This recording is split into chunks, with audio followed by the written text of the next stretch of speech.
Good morning everybody. It's Saturday morning. I'm absolutely knackered because I didn't get home from work till half midnight. It's about 10 o'clock and I've come out to the car.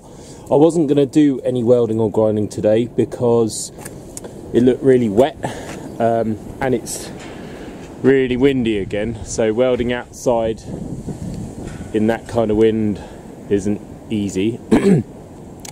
But I've only really got one day after today of solid work to get this thing ready for the NEC show. I won't be driving it obviously, I'll be trailering it, but I did want all the welding in that heel board area finished so that I could put the fuel tank back in and then get the thing running. But after I put everything back in the engine bay, whether that's going to happen I don't know, but basically I can't turn down a semi-dry, semi-okay outdoor welding day at this stage. So I'm going to go and get a piece of paper and make a new template for that floor section. Then I'll drill all the plug weld holes in it, clean up that flange where I welded that heel board in yesterday, shoot a whole load of zinc or paint zinc inside those chassis rails, and then hopefully weld it all back together. The forecast is also for rain and it's just spitting now, so how much of this will get done now I actually don't know, but we'll try. So I've just been out to the car with a piece of paper and then I've marked on here what I need and where I need it. So this will be the heel board bit. This whole rear end will slide under the heel board flange. That goes up to that fuel tank mounting and then comes along. These are where I'll need the plug holes to go down onto that new piece of chassis rail I put in. These are where I'll need the plug weld holes for the lateral reinforcer. And then this bit is just flat sheet that comes forward. What I've written on here again is to remind myself that I need to put a 90-degree return flange on, so I'll need about 12.5mm extra along this edge. So I'm going to chop that out and then go get a piece of steel, trace over it, and then chop that out too. Test it in the car before I do the plug weld holes, make sure it's all in the right place. So that's my big sheet of Zintek steel. That's my template, traced around it, added my flange on down here, and then where I'd marked where I might need spot holes, I've marked those as well, and then I've just drawn straight lines through them because it looks so much neater if you get them in a straight line. And I know those flanges are broadly straight, if not I can tweak them in or out to match my plug weld holes when I've done it. So we're going to take that outside. Oh, the other thing worth mentioning, I drew that freehand in the car, and then when I drew around on here, I did it freehand as well. Then I went round with a straight edge and just a shitty biro, and straightened the edges, made it nice and neat, because it makes a lot of difference when you actually weld it in the car. If that's like a freehand wobbly line, it just looks like a wobbly freehand line when you welded it, whereas if you cut it straight in the first place, if you take your care when you're welding it, you end up with what looks quite neat. And although this is basically, it's not quite a bodge, but it's not like an invisible repair. It is not plating over rust. I've chopped it all out, but it's, you know, it's not a butt weld. It's not going to be invisible. Just looks neater if it's all straight anyway. Good, honest, straight repair. Right, one slight modification to my usual method. I'm going to drill all the plug weld holes now. I was going to do it in the car after I test fitted this, but I can't really test fit it without putting that flange in. But last time I did this, I put the flange in and then had to drill all the holes. It was really awkward trying to drill through that when it's like at 90 degrees. So this time I thought I'd just gamble, drill the holes now, fold it, then put it in the cart and see how wrong I was. I could just do those ones now and then do these after, but I'm just going to bosh it all together and worry about it afterwards. Okay, that's all formed up. I can't quite squeeze it into position because obviously that flange needs to go past that end of the chassis reinforcer.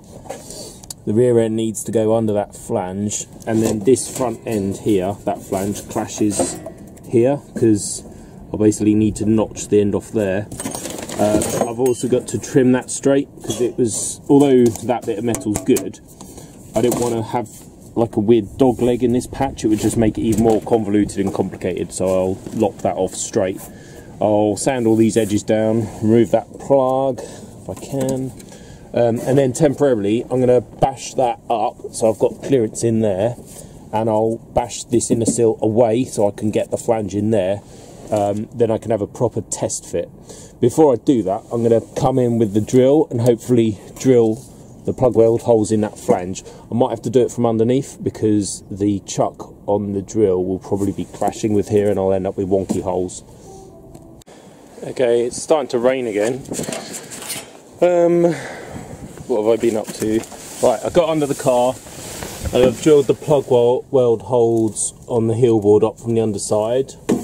I've trimmed this so it fits nicely now, so that will go in there. It does wedge underneath. I'm not going to put it right back in there because I've got some degreaser or like panel wipe on here.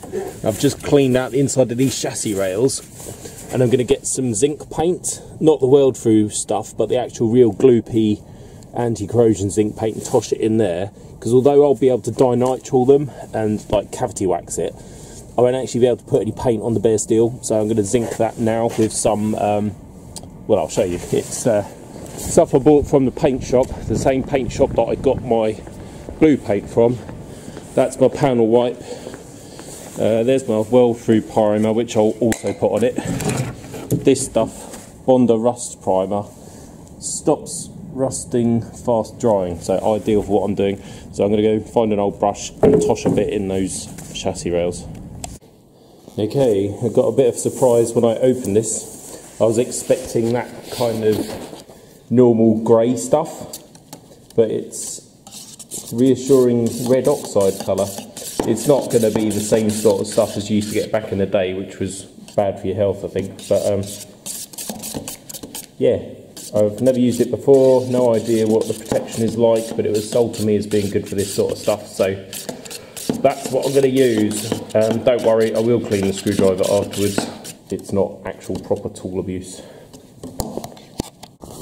Okay, that's been stirred for a while.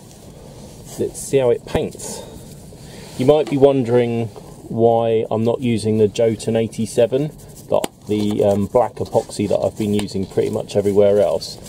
Well, it's because it's only going to be a very small quantity I need to do this, and the Jotun 87 is, well, it has to be pre-mixed, and it can be a pain to do in small quantities because it's big, thick, gloopy stuff, and you're trying to measure out very small amounts of it. And it's, yeah, I just thought it would be easier just to try this in here. I will do the epoxy on the underside because oops, missed with the camera. I'll have a bigger area to do, so it's worth mixing up a whole pot. But just for doing stuff like this, I thought, yeah, I'll use this stuff. As I said in, I think, the previous clip, I haven't used it before, so it'll be interesting to see what it's like in terms of like long-term protection. It paints nicely. It says on the instructions that you can thin it down if you want. I'm not doing that because I don't have a compatible thinners for it, and I kind of want it quite gloopy because I don't want it to sort of run off these sides whilst I'm waiting for it to dry. That's the other problem with the Jotun. You can put a load of hardener in it and it will go off quicker, but if you don't, then it can take sort of 24 hours to go off, maybe even longer to actually go properly hard so you can sand it back. This stuff says it's fast drying, so I'm anticipating a few minutes for this to go off. Then I'll stick some weld through primer over the top on all these flanges, and then I should be good to go to weld that panel on with the Jotun while it's, it doesn't bond to the surface until it's actually gone off hard. And if you weld it, it seems to sort of start delaminating because the metal gets hot and debonds it. So hopefully this stuff will be ideal for that kind of job. Once that's all welded together, I'll probably do the whole floor in here, and then I'll seam seal over the top of it, and then maybe put a bit of waterproof coating on top of that. This weather is really pissing me off. It's raining again. The wind's got up and blown my covers around. that is all painted, looks nice.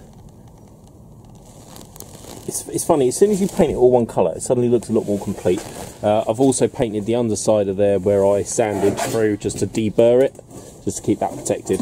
So I'll now bosh that in there, and then if the weather's permitting, I'll, well, I don't know whether I'll weld it fully, but I'll certainly tack weld it in. Right, I'm feeling extremely smug, and it's times like this I think I'm actually quite good at doing this now. That is fitting like an absolute glove, so it sits under my repaired heel board bit. All the plug weld holes line up pretty well. I've got enough room up here that it covers that area nicely.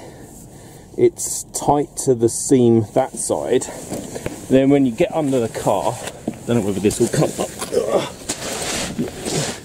That's all looking quite nice as well, the way it finishes.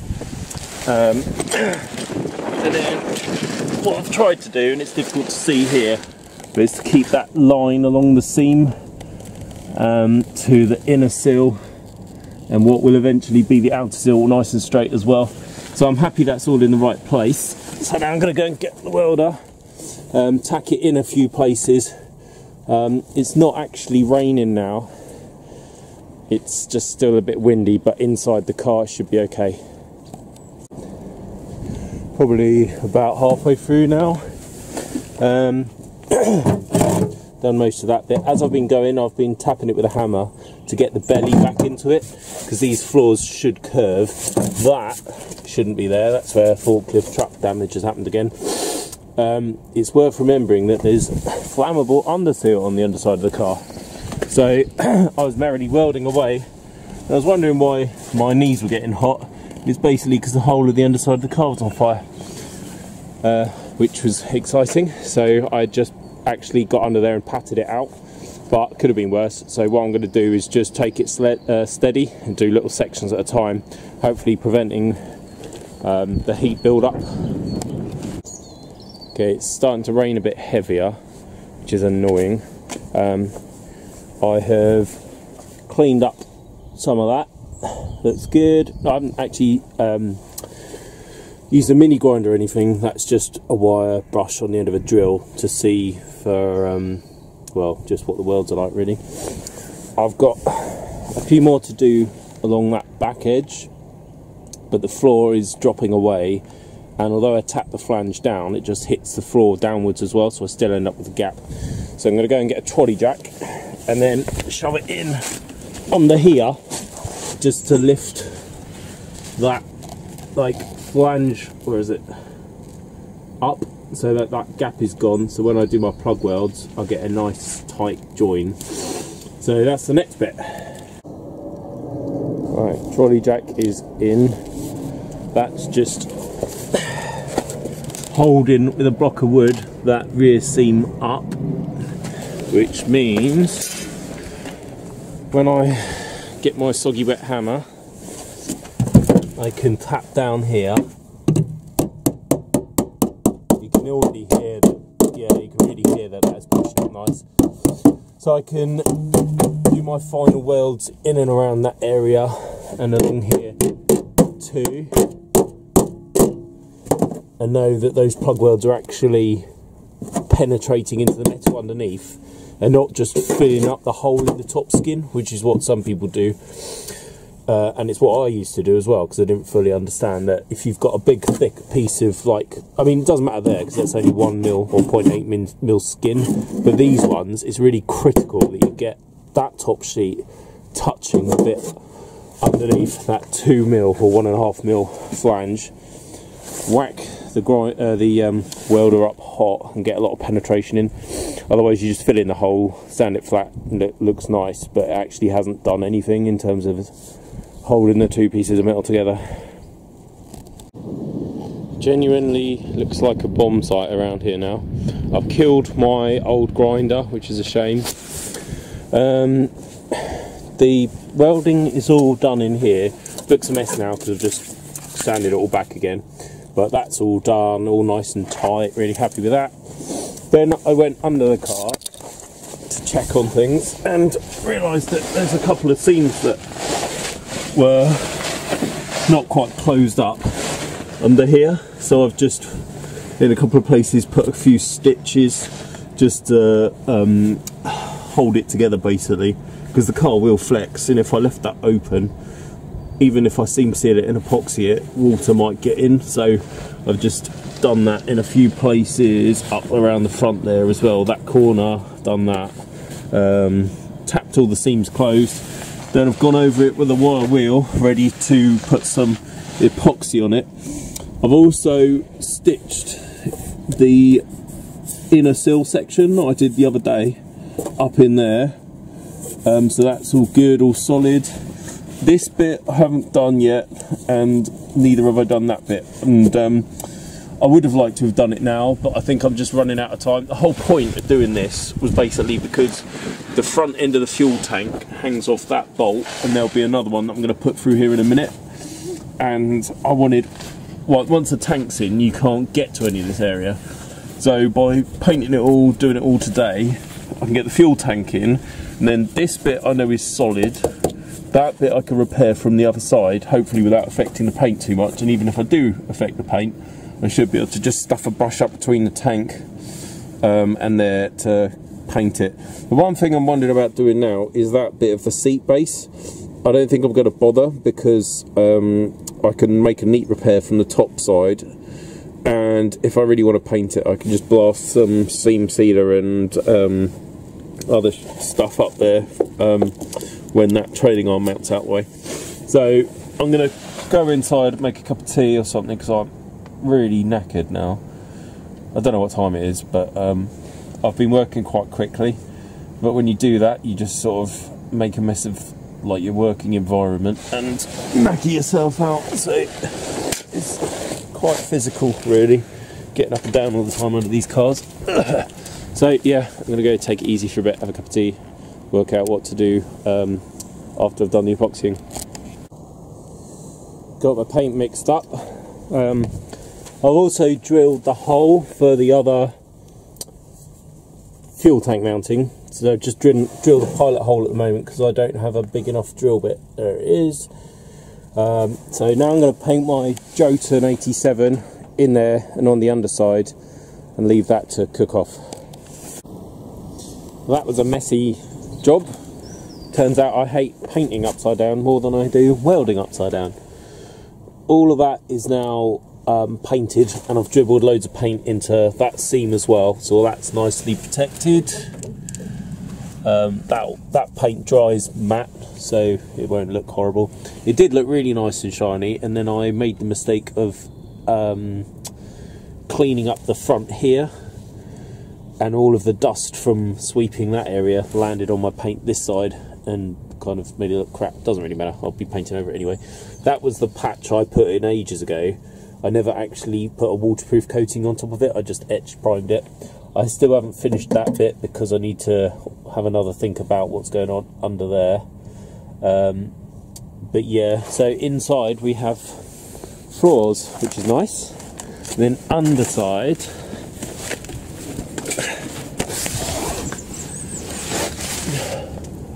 we have all of that is now protected, all solid metal. From a cursory glance you wouldn't necessarily know that all of that had been repaired, which is good. Chassis rail looks nice, actually looks nice and straight, and the profile matches. The reinforcer looks good, and I've closed up all of those seams and painted into them, so water shouldn't be able to get in there, which is nice. Once all of that has gone off, I'll put the fuel tank in, so I won't be able to access that area again. I'm debating whether or not to stone chip it.